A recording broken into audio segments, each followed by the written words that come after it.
3 weeks in Italy,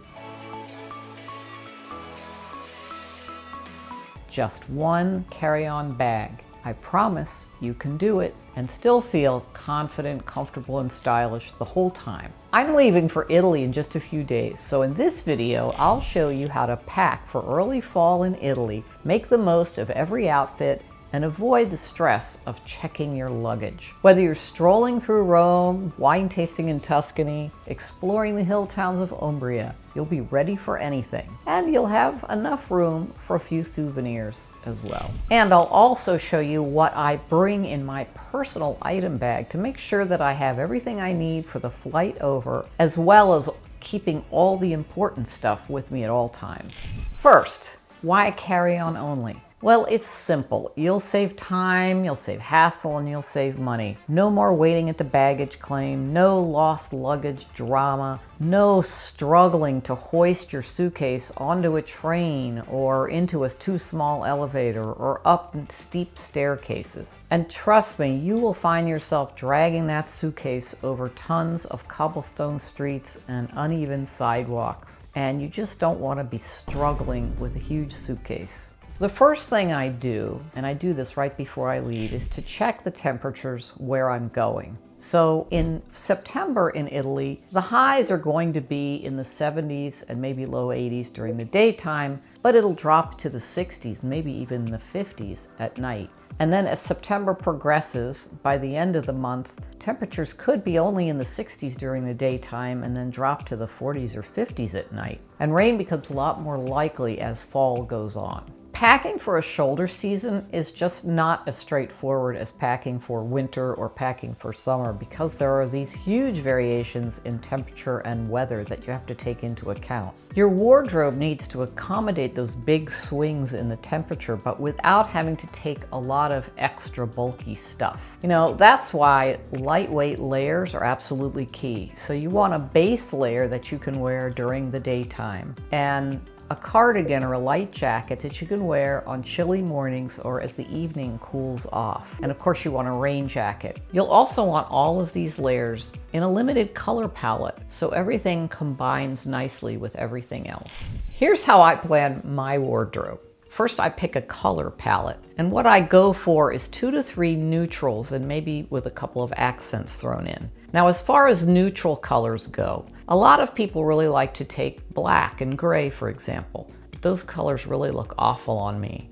So I'm gonna go with cream and tan and navy blue. Everything works together so you can create more outfits out of fewer pieces. Ideally, every top should work with every bottom, but at least you want to make sure that every bottom has several tops that will go with it, since you're going to have more tops than bottoms. I try to pick fabrics in natural fibers. They don't wrinkle as easily, and they can be hand washed in the sink if needed. One of the fabrics I really like is cotton gauze. It sort of comes pre-wrinkled, if you will, so you really don't have to worry about it wrinkling. And I'm actually planning to take a couple of new pieces that I just got from Quince that are in that cotton gauze material. So here's a sample wardrobe that I'm going to try to put together as I pack my suitcase. I'm going to have 3 or 4 bottoms, probably 3 pairs of pants and 1 skirt, and then I'm going to have 8 tops mixed between short sleeve for when the weather is hot and long sleeve as the weather cools off. I'm going to try to go with just 1 cardigan that goes with everything and 1 light jacket that goes with everything. I'm only going to take 3 pairs of shoes, certainly a pair of really comfortable sneakers because I'll do a lot of walking, and anyone who visits Italy will be doing a lot of walking, so that's really key, and I'll wear those on the plane.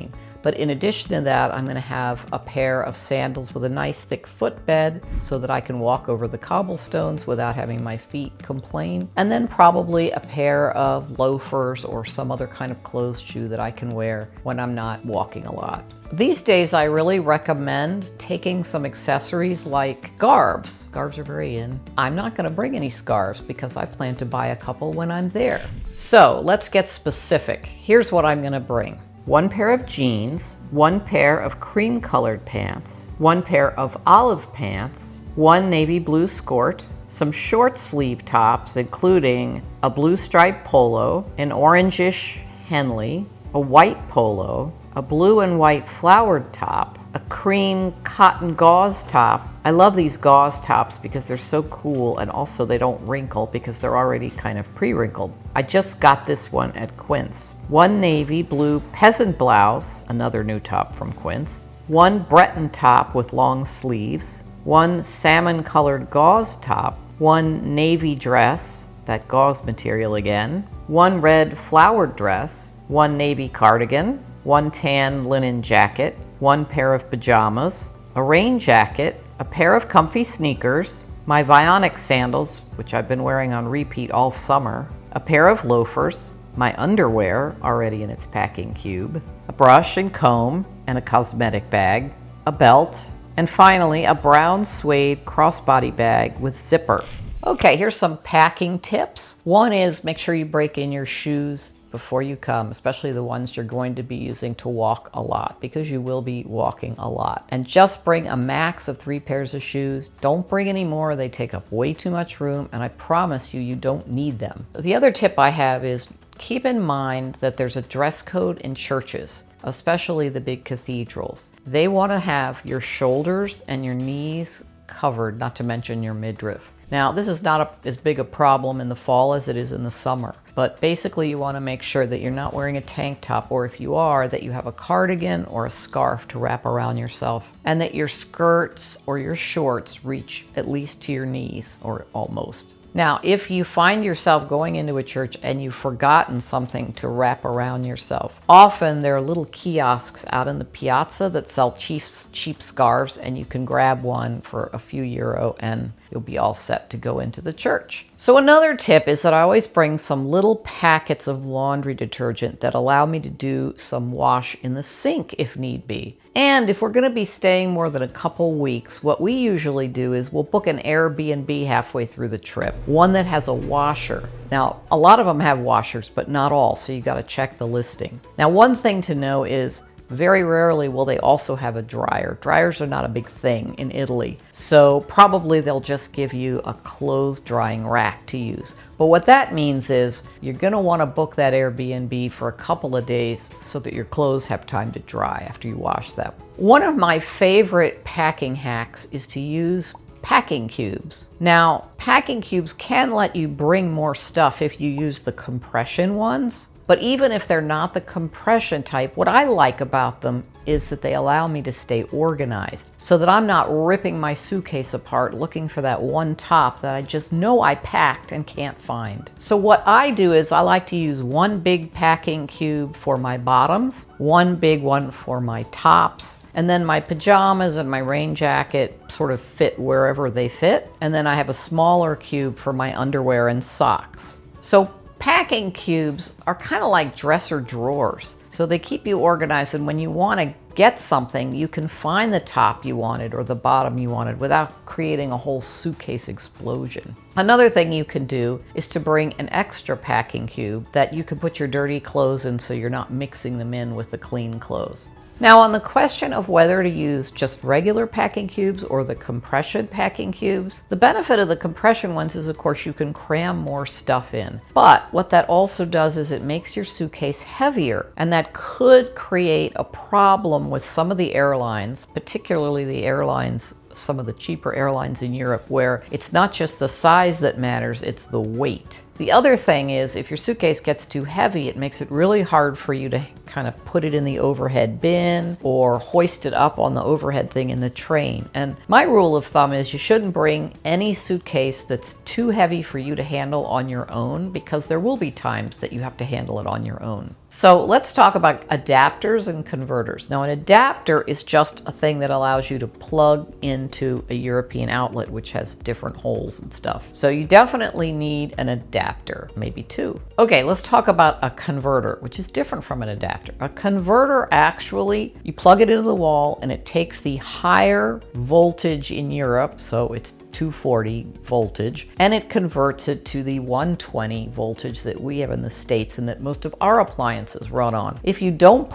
use that converter, it will like blow up your appliance or fry it. Now, some appliances, for example, there are a lot of hair dryers you can get on Amazon that are dual voltage, and you turn a little knob and it converts it, and you don't have to use a converter in the wall. But not all do that. And a lot of times if you get a travel steamer or a curling iron, that will need a converter to avoid frying the appliance. Now, the one thing to know is that iPhones and iPads and laptops, computers and phones and tablets all have a built-in converter. So you don't need an extra converter for them. You just need the adapter for the plug. Okay, I hope that's clear. Now, I'm not gonna bring a hair dryer. I do have a dual voltage hair dryer, but I'm not bringing it because I've found that every single Airbnb and hotel I've stayed at has a hair dryer. So why take up valuable space in my suitcase with that? The final tip is before you pack your suitcase, do a trial run to make sure that all the clothes you have, first of all, that they all go together, and second of all, that they fit in your suitcase. And don't do this right before you leave on your trip. Do it a couple days ahead of time. So with calm, you can lay everything out and make sure it fits into your suitcase. And any adjustments, you can make any adjustments that you need with plenty of time to spare. So now that I've picked my whole wardrobe and I've laid it out on the bed, I'm gonna put it into my packing cubes and see if it all fits in my suitcase. Now, before I do that, I just wanted to take a minute to talk about suitcases. So you definitely want a carry-on bag. And as to the question of hard-sided or shell versus a soft-sided suitcase, I personally prefer the hard-sided suitcase. And I have a new one that I was gifted from a company called Carl Friedrich, who makes really high-end luggage and accessories. And I've been using it this summer, and so I thought I would show it to you. It's really beautiful. One of the things, it's very, very sturdy, and it has a long guarantee. And one of the best things about it is the wheels. I don't know what they are, but they cause the thing to roll really smoothly and easily over any surface, which I really appreciate. Now, as I said, I was gifted this beautiful suitcase, but I will say it is a bit on the spendy side. But if you are a frequent traveler and you want to make sure you have something extremely sturdy that will last and is easy to roll along and really looks great while you're traveling, this might be the suitcase for you. I'll put a link in the description box below in case you want to check it out. All right, now I get to pack my suitcase. So the first thing I'm going to do, of all the outfits I've laid out, I'm going to take out what I'm wearing on the plane. So I've got a pair of pants, a shirt, a cardigan, and my sneakers. So that's stuff I don't need to pack. Now I'm gonna put my shoes in, and I'm gonna put my packing cubes in, and voila, it all seems to fit very nicely, and I'm ready to go. Now, I haven't talked about my personal item yet, and that's the next thing that I said I would do. So I recommend that you take either a backpack or a big tote to bring all those things that you want to have with you on the plane. Now, I am a hands-free kind of person, so I've been using an old backpack from North Face for years, and I finally decided to treat myself to a brand new backpack, and now I'm going to show you what I put in it. So here's my beautiful new backpack. It's an Osprey Daylight, and I got it because it basically is big enough to fit everything I need, but not too huge and bulky. And it also has a trolley sleeve so that I can put it over the handle of my carry-on. So it has a laptop sleeve. So first thing I'm going to do is put in my laptop. Get the bulky items. I've got my noise-canceling headphones, which are really important on a plane because the engine noise is overwhelming when you're trying to watch a movie or a TV show. I've got my charging cords as well as my magnetic charging station that charges my watch, my phone, and my earbuds.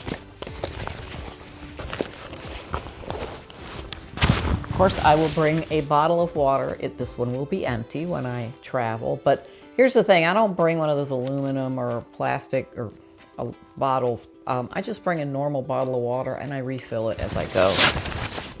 No need to get fancy. I've got my book to read. A little fold-up tote bag for carrying my groceries or my souvenirs. This is my universal power adapter that has some ports to plug in my different devices. A power bank is really key. because when you're filming a lot or using the GPS a lot or Google Translate, that sucks up your battery and you'll probably need to recharge as the day goes on. A little snack. My prescriptions and any other liquids. It's important to always carry your prescriptions with you in your personal item, because there may be a time when they make you check your bag, or you decide you want to check your bag and you don't want to be separate from the medications that you use in case your bag gets lost. Charging cord for my computer. And then I always bring a change of underwear and an extra shirt in my carry-on, and I'm going to put that in this pocket right here. Too much air in there. And finally, I always bring a crossbody zip purse. And the zipper is important to foil those would-be pickpockets. But it's also important, I think, to be able to put your purse into your backpack. Because again, sometimes the airlines will only let you bring 2 items onto the plane. And so if your purse is not in here, it would count as a 3rd item. So there we have it. And that's what I'm bringing in my personal item bag. So I'm all set for my trip to Italy. If you're headed there also, keep an eye out. And if you see us, please say hi. We'd love to connect. And if you'd like some more tips about traveling to Italy, watch these videos next. Ciao for now.